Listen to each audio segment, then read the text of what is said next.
Hey, Luke, welcome to the show. Hey, well, thank you, Jason. Thank you for having me.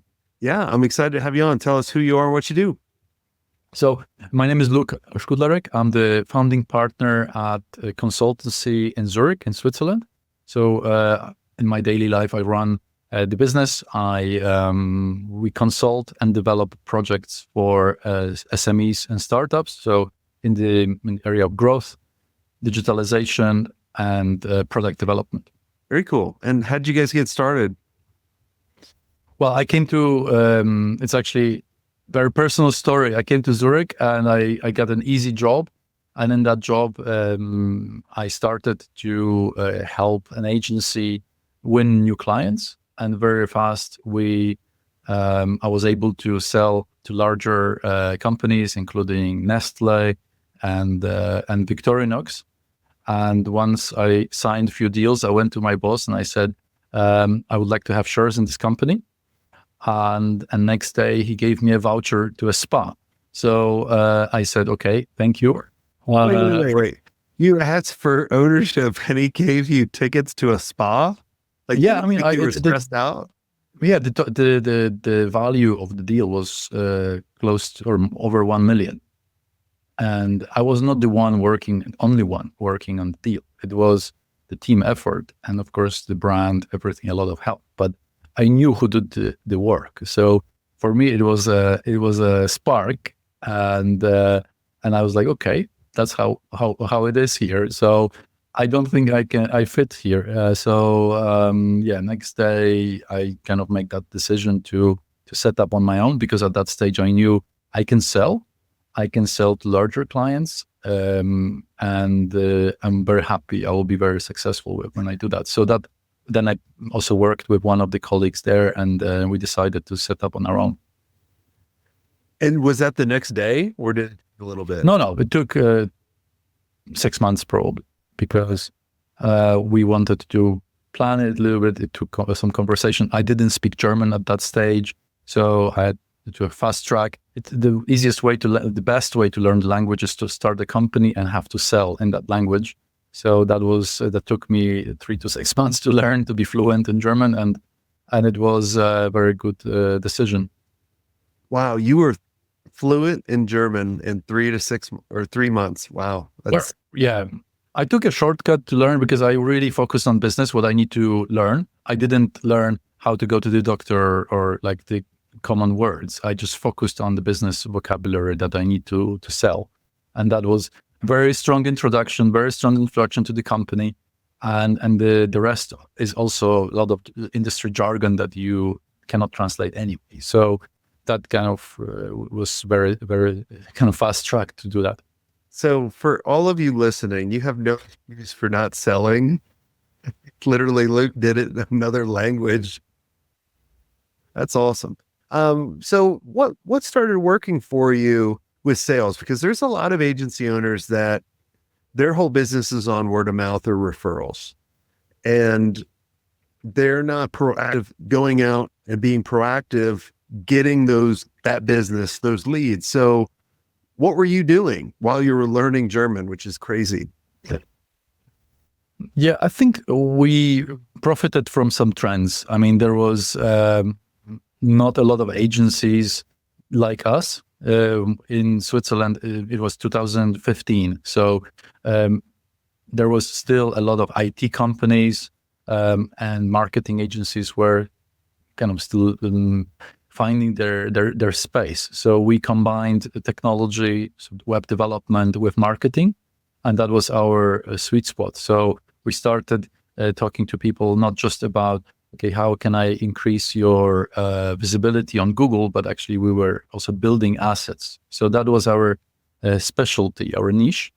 And we were also very new in terms of our resourcing setup. So already in 2015, we decided to set up a hybrid team. So we started working with people all over the world, because we knew that's the kind of the new work. Now with after COVID, people learned that they can work remotely. They don't have to go anywhere. But we already did that in very early, and that gave us much better margin and lower prices. So we were able to undercut a lot of the competition and still make double the margin. So that was very good decision. And we also rode a couple waves. Like there was, the term growth hacking was very new, and we occupied that space around growth hacking. So we were attracting a lot of startups.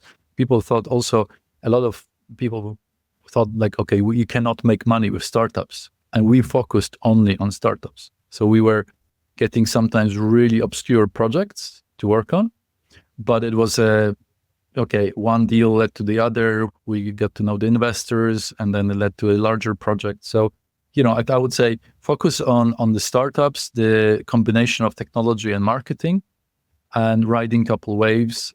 That was probably the key.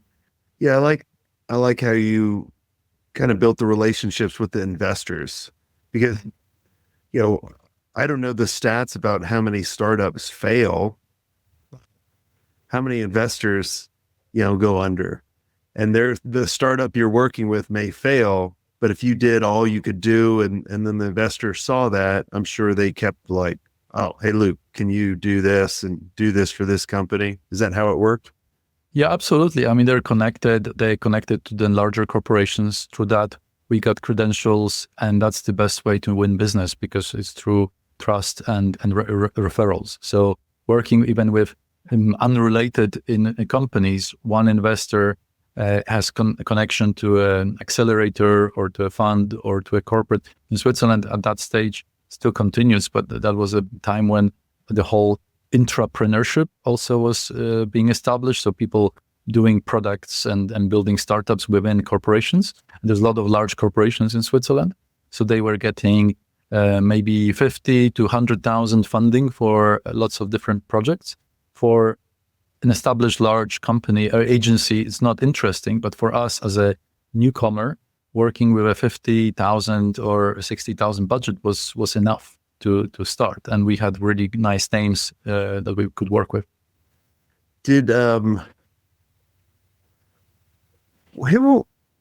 What types of people were the first hires that, and I don't want you to say like the first hires that didn't work out, the first hires that really started allowing you guys to scale? Admin, like we really both hate admin. Like my co-founder and I, we didn't really want to touch like the invoicing. And so administration, and then later also some of the manual work, like on Google Ads, repetitive tasks. But admin was the big part of it, because we were running around. We wanted to sell, we wanted to deliver projects, and anything else didn't matter to us. We wanted to outsource it as soon as possible.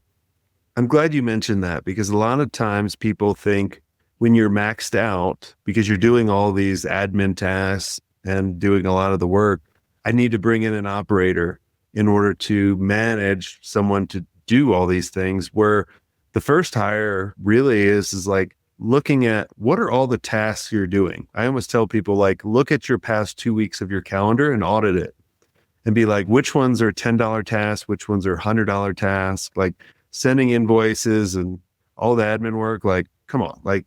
And Jason, what is also interesting, we bought two companies last 8 months, and I'm still shocked how very few agencies actually get these basics right. Even 10-year-old company, 12-year-old company still cannot send a proper invoice with well-documented time tracking that is transparent, that doesn't cause problems. And if you want to scale, like this invoicing process that we established 8 years ago, of course, evolved with us, but this is one of the most fundamental processes in the agency if we want to scale. So for us, this is really key to success, to focus on these fundamental basics, because we don't want to have arguments about invoices with clients. So. Yeah, I think people, like, I was one of them where I was an accidental agency owner. And I remember my first client asking me to send them an invoice. I didn't know what an invoice was. Like I knew nothing. I was like, I just know how to design websites, bud. Like, and then I had to ask, I was like, what's an invoice? And they're like, oh gosh. And there wasn't before there were templates online probably. Yeah. Oh, there was no Google. There was no templates. Like we were just creating the web. So it was a long time ago. Let's talk about, you bought How many companies have you bought so far? Just two? So 3 in total. 3. So yeah. What are the key things that you look for when you're buying companies? I mean, we are just learning this. Like, I'm really loving the process. So I'm like a kid in the candy store because Mhm. it's really fascinating to do these transactions. So and we are, it's still at a very early stage. Every 3 of these transactions were completely different. One was that we actually acquired someone who joined us as a partner, and he's now also shareholder in the company.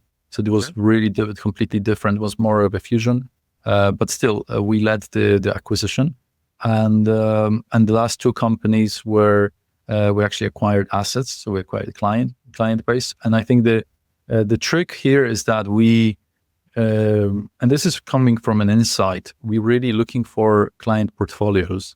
It's very difficult in Switzerland to win, maybe in other places as well, but Switzerland is extremely conservative country, and I could call up some clients or potential clients and tell them that they waste 500,000 on this campaign with this wrong agency, and they will still not switch because they have a connection. There is some kind of personal relationship, and it's really difficult. It's not.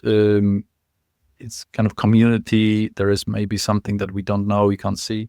So that's why my insight was that, okay, if we acquire these portfolios, even if we pay premium, it's still a very good way to get these relationships, to get into those companies, and then scale, because we're very good at cross-selling, upselling, doing the work. So they get, with this acquisition, they get, the clients get better treatment, most likely also lower prices or higher value, actually, from the relationship. So we're looking for client portfolios. Right now, we bought these 2 companies, so we're kind of recovering also from those acquisitions. So we're now looking for smaller deals, maybe an agency that is up to 5 people, a partner who either wants to join us and be part of something bigger. I have a theory that I think I'm confirming it more and more. I'm also curious about what you would say about it. I have a theory that an agency founder has this hype at the beginning because it's really easy to start and to make the first, maybe 200 or even 500,000 or even 1 million. And then you get to, in 3 years, 4 years, you get to 10 people, and then you stop growing because your profitability goes down. And after 10 years of doing it, you're not actually earning less than when you started, and you cannot grow that fast. So we want to catch people when they get this first level of frustration. Maybe they're getting to 45, 50. They thought they will have a multi-million business, but actually they're stuck at that stage. And for us, these agencies are very interesting. Yeah, it's people feel like they've hit this ceiling, and really the way out is kind of 3 things. And I was talking about this on the podcast, I think last week, where you have to focus on the founder needs to focus on where are we actually going for the vision, so they have the clarity, and how can the rest of the team know the vision and the clarity so they can make the decisions without going to the founder all the time. The other part is the founder is constantly figuring out how, they're constantly asking the question, how do we get past this glass ceiling? And that's the wrong question. They need to ask, who can actually help us? Who do we need to hire? And then the last 2 is, who do they need to become, right? Because the founders will always hold back the business. So, but if the founder can keep leveling up, well, the business can keep leveling up. And it's a mindset shift, that we all need to do. We all went through it. When I sold the first agency, I was thinking the same thing. And looking back, I'm like, man, I could have grown that to way bigger than it was. And that's the reason why I contacted you. I mean, and I found you because exactly what you said. I mean, we need to level up, and I do that through getting inspiration from coaches, like the coaching and what we started to do last few months, actually a year and a half, it really made a big difference now to the setup that we have.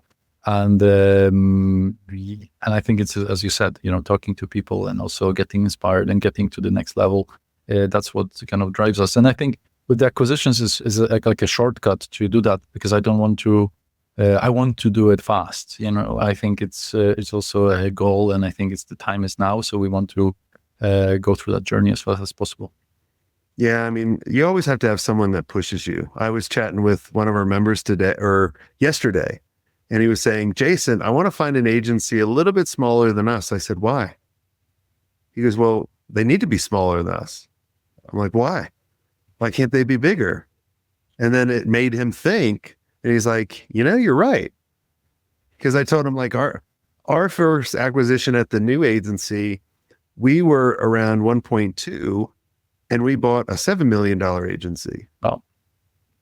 I think it's all about how you structure these deals, right? Exactly. Because I think that's what I also learned. We had 3 completely different deals, and it's a lot about psychology, and it's a lot about how to do the earnouts and all of these things. And I think you can cut it in so many different ways, and that's why there is I don't believe in this like traditional valuations that give a maybe good benchmark of what an agency is worth, but you can slice it in so many ways. Well, you gotta, I think if you can go to the seller and be like, be completely honest with me. And do you want out? Are you burned out? Do you want to have a slice of a bigger pie? Like, do you want to go do something else? Like, I have scenarios for each of these. So if you want to be a part of something bigger, I have a scenario for that. We can make that work. If you want to concentrate on sales and growth, I can make that work. If you want to concentrate on profitability and systems, we can make that work. Or if you want to go away, we can make that work. But don't lie to me and tell me what you think you want me to hear, because then it's not going to work for any of us. Like, because I'm not going to give you a crap load of money just to walk away. Like, there's going to be guardrails on there. Of course. And it's all about relationships. So if the main person is out, I mean, these clients are practically worthless. I mean, there is a lot of situations where we noticed that ourselves, like even having to almost repitch to all of the clients. If someone is out, these clients treat you as a almost stranger, complete stranger. Yeah, exactly. Well, this has been a lot of fun, Luke. And is there anything I didn't ask you that you think would benefit the listeners listening in? I think maybe one of the things I would like to share is my personal mission also on my own podcast. So I think I started to diving into more what you do extremely well, personal branding. I mean, we've been working head down for a long time. So last couple last year, I started to get more into the personal branding, and I launched a podcast a few months ago. And the mission of the podcast is to actually break Google and big tech to offer alternative growth strategies to companies. Because my belief is that Google has done amazing work, and it has created a lot of opportunities to a lot of businesses from early 2000 to maybe 2015. But then at some point it kind of tipped, and now it's actually causing a lot of harm to smaller businesses. So on that podcast, I'm looking for alternative growth strategies to help smaller companies and medium-sized companies to actually create growth without Google, without Meta. It's very difficult because it's a big challenge, but I'm getting guests, and we're discussing different ideas how to do it through creativity, data, different platforms, content. So it's really fascinating mission, and the idea is to also fuel that back to the company and those learnings to work with clients who also don't want to just throw money at media. So the podcast is called Fixing the Game, and you can find it on Spotify and Apple. Awesome. Well, I like the name. I like the mission because I hate Meta. I just they was good to us for many years, and then exactly how it's changed, right? It's changed quite a bit. And then what really let me know it changed was when some idiot hacked my account and was selling Asian baby clothes off my Facebook account. And I was like, what is going on here? Like, why would you hack my account? Like, that's not even associated to it. But yes, well, everyone go check out Luke's podcast. It's a great mission. And for everyone listening in, if you guys ever need help, go to agencymastery.io, click on that little scale button on the top right, and we'll have a conversation, see if we can actually help you out or point you in the right direction. And until next time, have a swank day.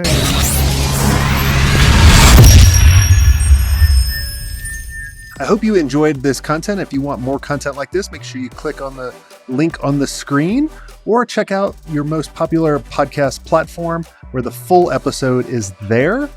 And until next time, have a swank day.